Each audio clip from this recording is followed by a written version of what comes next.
हरे कृष्णा। आने वाला है कृष्ण भक्तों के लिए साल का सबसे बड़ा दिन यानी राधा अष्टमी।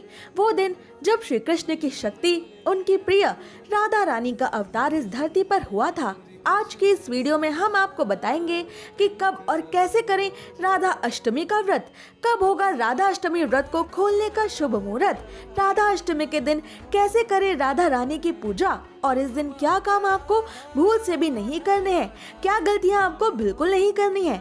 ये सब जानना चाहते हैं तो वीडियो अंत तक जरूर देखें। राधा कृष्ण जिनके इष्ट देव हैं, उन्हें राधा अष्टमी का व्रत अवश्य करना चाहिए क्योंकि ये व्रत सर्वश्रेष्ठ है। 1000 एकादशी व्रतों को करने का फल एक राधा अष्टमी व्रत करने से मिल जाता है। श्री राधा जी सर्व तीर्थमयी एवं ऐश्वर्यमयी है। इनके भक्तों के घर में सदा ही लक्ष्मी जी का वास रहता है। जो भक्त ये व्रत करते हैं उन साधकों की सभी मनोकामनाएं पूरी होती है और मनुष्य को सभी सुखों की प्राप्ति होती है। इस दिन राधा जी से मांगी गई हर इच्छा भी पूरी होती है। जो मनुष्य श्री राधा जी के नाम मंत्र का स्मरण एवं जाप करता है वो धर्मार्थी बनता है। उसे महालक्ष्मी की कृपा से धन की प्राप्ति होती है और मोक्ष की इच्छा रखने वालों को मोक्ष मिलता है। राधा जी की पूजा के बिना श्री कृष्ण की पूजा अधूरी रहती है। एक बार देवर्षि नारद ने भगवान सदाशिव से चरणों में प्रणाम करके पूछा कि श्री राधा देवी लक्ष्मी, देव पत्नी, महालक्ष्मी, सरस्वती, अंतरंग विद्या, वैष्णवी, मूल प्रकृति, वेद कन्या, मुनि कन्या आदि में से कौन है?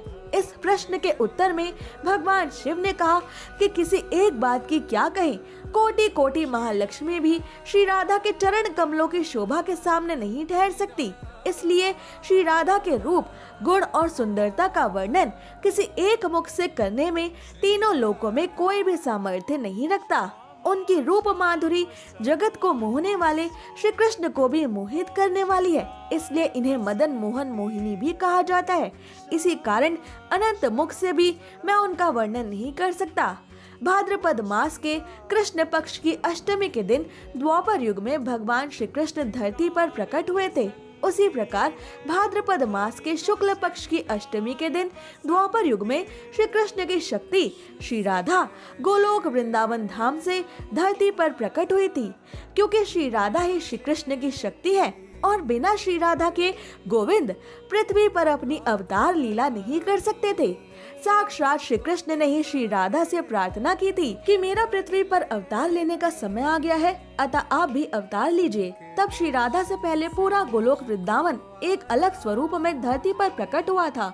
क्योंकि जहाँ वृंदावन नहीं, जहाँ गोवर्धन नहीं, जहाँ यमुना नहीं, वहाँ राधा रानी अवतार नहीं लेती। धरती पर ब्रज क्षेत्र वृंदावन बनने के बाद श्री राधा यहाँ राधा अष्टमी के दिन अवतार लेती हैं। राधा अष्टमी के दिन श्री राधा जी के चरणों के दर्शन भी होते हैं और बाकी सारे साल श्री राधा के चरण ढककर रखे जाते हैं क्योंकि ये संसार की सबसे अमूल्य वस्तु है और इन्हें देखने मात्र से व्यक्ति की हर इच्छा पूरी होती है। आइए अब जानते हैं राधा अष्टमी व्रत पर पूजा के शुभ मुहूर्त। इस साल भाद्रपद माह के शुक्ल पक्ष की अष्टमी तिथि 10 सितंबर मंगलवार को रात 11:11 से शुरू हो रही है और इस तिथि का समापन 11 सितंबर बुधवार को रात 11:46 पर होगा।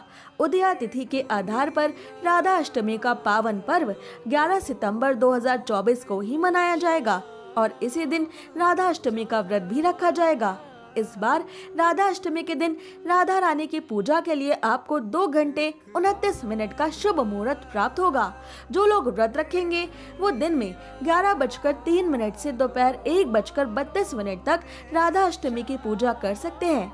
राधा अष्टमी की पूजा दोपहर भी करते हैं और दोपहर के समय में ही राधा रानी का पंचामृत यानी दूध, दही, घी, शहद और चीनी से अभिषेक किया जाता है। राधा अष्टमी पर ज्येष्ठा नक्षत्र सुबह से लेकर रात 9:22 तक रहेगा। उसके बाद मूल नक्षत्र प्रारंभ होगा। इस दिन ब्रह्म मुहूर्त सुबह 4:32 से सुबह 5:18 तक रहेगा। वहीं राधा अष्टमी के दिन कोई अभिजीत मुहूर्त नहीं है। इस साल राधा अष्टमी के दिन 2 शुभ योग बन रहे हैं। राधा अष्टमी पर प्रीति योग सुबह से लेकर रात 11:55 तक बन रहा है। इसके बाद आयुष्मान योग बनेगा। राधा अष्टमी की पूजा प्रीति योग में ही होगी। वहीं रवि योग का निर्माण रात में 9:22 पर होगा और अगले दिन 12 सितंबर को सुबह 6:05 तक रहेगा। आइए अब जानते हैं राधा अष्टमी की पूरी पूजा विधि।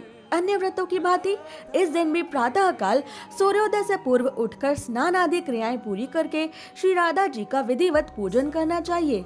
इस दिन श्री राधा कृष्ण के मंदिर में ध्वजा, पुष्पमाला, वस्त्र, पताका, तोरण, फूल व विभिन्न प्रकार के मिष्ठानों एवं फलों से श्री राधा जी की स्तुति करनी चाहिए। इस दिन राधा कृपा कटाक्ष और राधा सहस्त्र नाम अवश्य पढ़ना चाहिए। पूरे दिन व्रत करना चाहिए। आप राधा अष्टमी का व्रत बाकी आम व्रतों की तरह फल खाकर जल पीकर कर सकते हैं, पर इस व्रत को निर्जला करने से सबसे ज्यादा पुण्य की प्राप्ति होती है। निर्जला व्रत में राधा अष्टमी पर कुछ भी खाया पिया नहीं जाता। राधा अष्टमी पर मंदिर में 5 रंगों से मंडप सजाएं। उनके भीतर षोडश दल के आकार का कमल यंत्र बनाएं। उस कमल के मध्य में दिव्य आसन पर श्री राधा कृष्ण की युगल मूर्ति पश्चिम दिशा की ओर मुख करके स्थापित करें। फिर श्री राधा को पंचामृत, फलों के रस आदि से स्नान कराएं। इसके बाद राधा रानी को नीले रंग के वस्त्रों और आभूषणों से श्रृंगारित करें। इस दिन राधा रानी को उनके प्रिय पकवानों जैसे दही अरबी, कड़ी, खीर आदि का भोग लगाएं। फिर राधा रानी की आरती करें और राधा अष्टमी व्रत की कथा सुने, जिसे सुनने या पढ़े बिना राधा अष्टमी का व्रत पूरा नहीं होता। राधा अष्टमी की पूरी कथा हमारे चैनल पर भी राधा अष्टमी के दिन डाली जाएगी। आप उसे अवश्य सुने। पूरी श्रद्धा से राधा रानी के लिए व्रत करने का संकल्प लें और पूरे दिन ज्यादा से ज्यादा कृष्ण नाम का जाप करें, क्योंकि राधा रानी को कृष्ण नाम ही प्रिय है और कृष्ण नाम से ही श्री राधा को प्रसन्नता मिलती है। राधा अष्टमी के दिन राधा रानी कोई उपहार अवश्य प्राप्त करती है, इसलिए उन्हें कोई उपहार अवश्य दे। राधा रानी को पायल बहुत प्रिय है, तो इस दिन राधा जी को पायल चढ़ाना अत्यंत शुभ होगा। साथ ही इस दिन श्री राधा को 16 श्रृंगार चढ़ाना भी बहुत शुभ होता है। राधा अष्टमी के व्रत में कोशिश करें कि आप रात में भी जागरण करें और कम से कम सोएं। राधा अष्टमी का व्रत आप अगले दिन सूर्योदय के बाद खोल सकते हैं। राधा अष्टमी का व्रत खोलने के लिए पहले राधा रानी की पूजा सुबह उठकर करें और उन्हें घर पर सात्विक तरीके से बिना प्याज लहसुन के बनाए गए भोजन का भोग लगाएं। ये भोग कैसे भी हो सकते हैं, मीठे या नमकीन। इस भोग को ही प्रसाद के रूप में खाकर आप अपना व्रत खोलें। आइए अब जानते हैं कुछ ऐसी भयंकर गलतियां जो आपको राधा अष्टमी के दिन बिल्कुल भी नहीं करनी चाहिए। राधा अष्टमी पर काले कपड़े पहनकर पूजा ना करें, क्योंकि शुभ अवसरों पर काले वस्त्र नहीं पहने जाते। इस दिन पीले या नीले रंग के कपड़े पहनना शुभ होगा। इस दिन व्रत भी नहीं कर पा रहे हैं तो कम से कम इस दिन अपने घर में खाने में प्याज लहसुन ना डालें और इस एक दिन पर सात्विक खाना खाएं, क्योंकि ये परम भगवान की सबसे प्रमुख शक्ति श्रीमती राधा रानी का पृथ्वी पर अवतार लेने का दिन है। ऐसी और जरूरी जानकारियों के लिए हमारे चैनल को सब्सक्राइब करना बिल्कुल ना भूलें। हरे कृष्णा।